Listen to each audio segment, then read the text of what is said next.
Men bir tafsirni orunladim. Men ikkinchisini endi keldim bor ғой. Koeffitsient деген жоқ. Kamdan alып барғанға дейін коэффициент жанып қалатын шығар. Сағат 8 болды. Tarlan Park Kia 211. Bizde 2 tafsiriz 3694 tenge. Екеуі де біраз километрлері бар ғой. Коэффициент деген жоқ. Мынаны қараңыздар. Bunday пробкада без коэффициент жұмыс істегенше залға кіріп шығып, одан кейін пробкасыз жұмыс істей бергеніміз жақсы.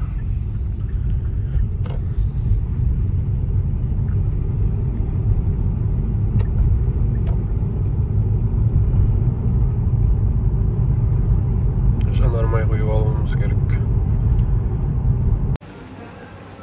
Салдан шықтық. 95 құйып жатырмыз. 95. Красотка моя.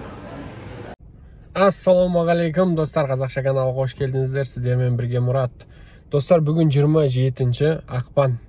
Айдың да соңы жақындап қалды. 2-3 күн ғана қалды. Бүгінмен есептегенде 3 күн ғана ғой. Біз жақсылап тұрып 6095 құйып алдық. Машина сені рахаттанып жүрші деп бар ғой. Таңертең ерте шығып, фотоконтроль келіп қалған екен Яндексте. Машинаны жуып, шайып, шықсам коэффициент жоқ. Что-то коэффициент 2-3 күннен бері түсінбей қойдым, не болып жатқаным бар ғой. TikTokқа салып едім, барлығы бойы Атырау, Қарағанды, Шымкент, Алматы барлығында солай дейді. Білмеймін, не үшін олай болып қалған. Анау бонус берді, сол үшін түсіп тастады ма деп тұрмын өзім. Маған 154 заказ 24 мың теңге бонус қой бір аптада. Соның бүгін 4 күні қалды, 91 заказ қалды қазір. Жақсылап тұрып істеу керек. Қазір менде минусқа өтіп кеткен екен баланс. Картамен заказ іздеп тұр қазір. Ал біз бастадық. Біз кеше емес алдың күні тағы бір тест-драйв жасадық. Енді барлығымызға танымал кәрістің машинасы К5. Білесіздер ғой, мен жүрегім кәріс деп соғады ғой. 2018-ден бері 17-ден бері кәрістің машинасында жүрмін, барлығы ұнайды маған.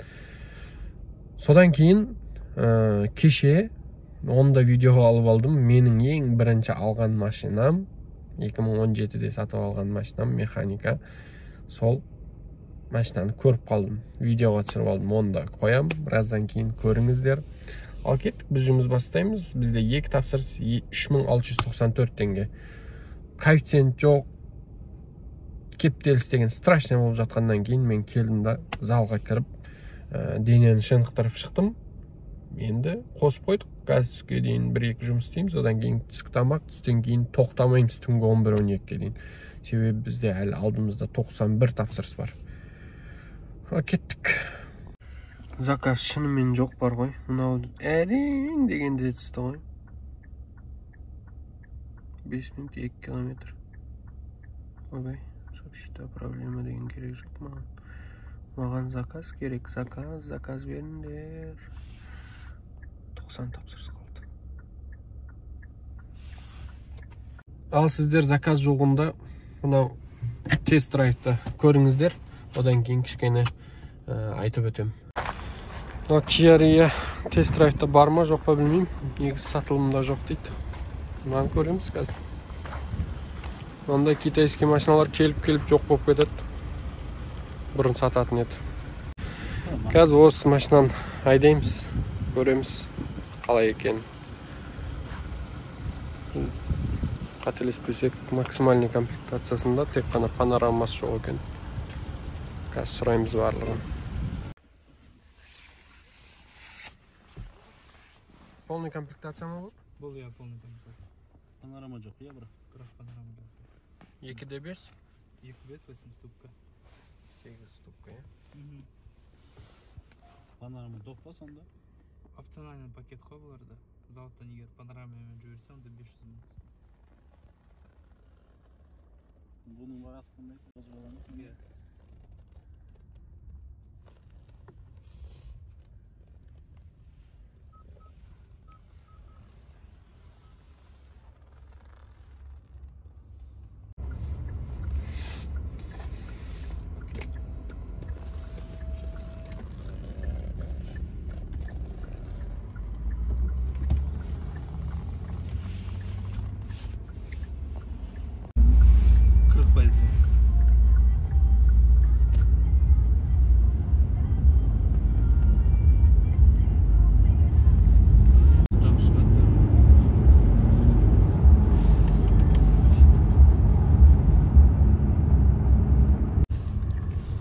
Барлығы сенсор екен, я?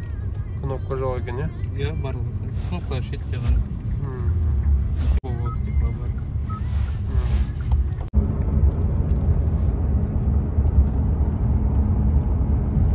Жұмсақтау ма? Капет. Санадан салыстырғанда жұмсақтау сияқты. Жеңіл сияқты машина. Тартысы тоже жақсы бар. Мында өткен двигатель GDI. Отличие болады.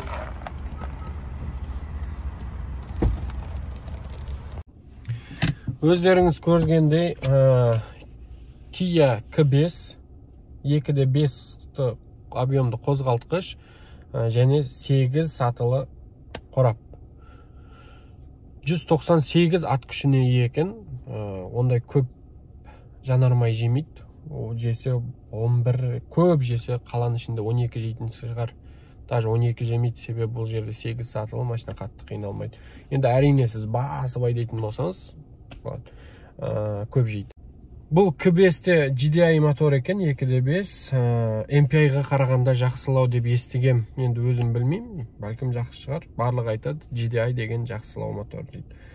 Солай, менде Sonataмен салыстырғанда, Sonatада 2.5, бірақ MPI 6 сатылы коробка, 180 ат күшіне. Ал бұл жерде дәл сол, бірақ GDI қозғалтқыш, 2.5 объем, бірақ 8 саты. MPI-ға 6 ступкаға қарағанда, мынау 8 ступка аздау жанармай, расход аздау болады.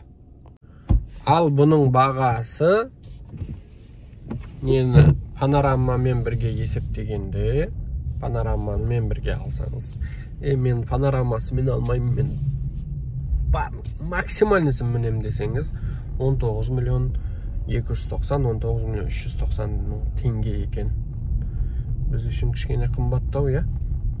Бірақ Camry'ге қарағанда арзандау болады. Себеп қазір Camry'лар ең минимальный комплектация Camry'лер 17-18 миллион тұратын шығар. Ал мынау максимальный дегендер кетеді анау 22-23 миллионға. Ал қайсысын алар? Ал сіздер қайсысын алатын едіңіздер, айтыңыздаршы. K5 па, Camry ма? Юго-Востокқа бір бардым, Юго-Востоктан келдім. Мынандай заказ. 1420 бардым, 1830-ға келдім. Енді мынау тұран, жабық, орын бар. Қадалып тұрмын. Заказ жоқ. Біз тамақ ішуге по делам басып қойғанбыз. Сағат 13-19, 8 тапсырыс 9248 теңге. Бізде неше тапсырыс қалды? 85 тапсырыс қалды дейді. Әйтеуір бәрі қазір ақылды бар ғой. Бәрі ақылды, еш бір бас істемейтін адамның өзі жоқ. Бір 12-13 жасар бала отырды да жетіп алды. Келгеннен кейін оплата наличный деп тұр. Перевод айтыңыз дейді. Менде перевод жоқ дедім. QR-мен төлеңіз, менде типа енді басқа ақша қабылдайтын жерім бар ғой. Соның QR-мен қабылдай салайын деп QR-мен төлеңіз десем, QR-мен төлей алмаймын, мен только перевод жасаймын дейді. Мен айтамын, жоқ, мен перевод қабылдамаймын, ренжімейсіз, менде тек қана QR дедім. А что, если у меня нету наличными? Не могу оплатить с этой деп қояды, орысшалап. Айтамын, бала, сен қандай түрін көрсеттің, наличный ма или карта ма десем, наличный деді. Онда әкел наличный дедім. Сонымен әйтеуір. Давайте попробуем QR. Мен ұруға болмайды ғой, шапалақты бір берсең ғой соған. Мен біреудің баласы түсінем, бірақ кішкене тәрбие жақсы болу керек қой. Өзінше быковать етпей маған. Кішкене осырсаң иісіне ұйықтап қалатын бала. Айтып тұрған әңгімесі мынау. Все, біз түскі тамаққа келдік, 9 тапсырыс 10 мың теңге. 5 мың теңгеге тамақ ішеміз болды. Көп ақша таптық. Мен не істедім? Сағат 8 болды, әлі бағанағы бойынша ғой. 9 тапсырыс, 9 мың. Баған 10 мың еді, комиссия алмаған екен ғой. Енді алды. 84 заказ. 28, 29, 1. 3 күн. 3 күнде 84 заказ. Ертең суткаға шығамыз ба, не істейміз? 4-5 километр жүріп тұстық. Бірде бір заказ берейін демейді. Коэффициент деген 0. Жұмыс жоқ. Немене, эконом қосамыз ба? Эконом қоссақ, қазір попутчик беретін шығар. Экономда қосқаныма 5 минут болды. Заказ бермейсің ба маған? Яндекс.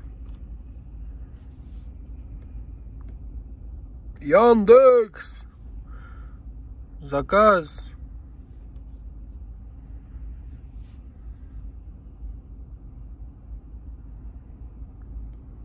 Мына заказға үлгермей қалмасам болды бар ғой. 70 заказ орындам, 84 қалды. Заказ бердім. Отмена жасамаса болды. Пользователь изменил место подачи. Мынауың бар ғой. Адам емес екен ғой, қазір мына жерде тұрады ғой. Белгілеген жерін қара.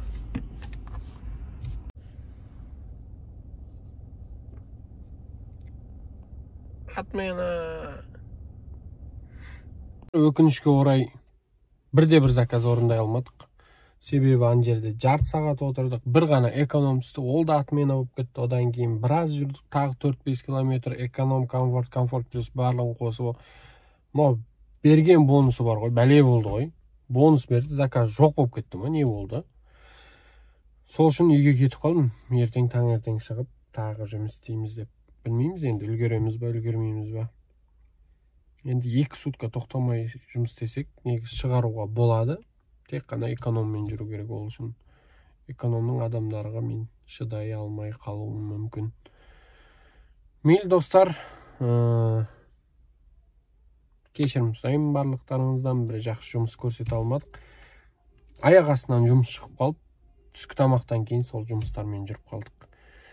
Ал жақсы достар, келесі видеоларда және Астананың көшелерінде кездескенше сау аман болыңыздар. Рахмет барлықтарыңызға.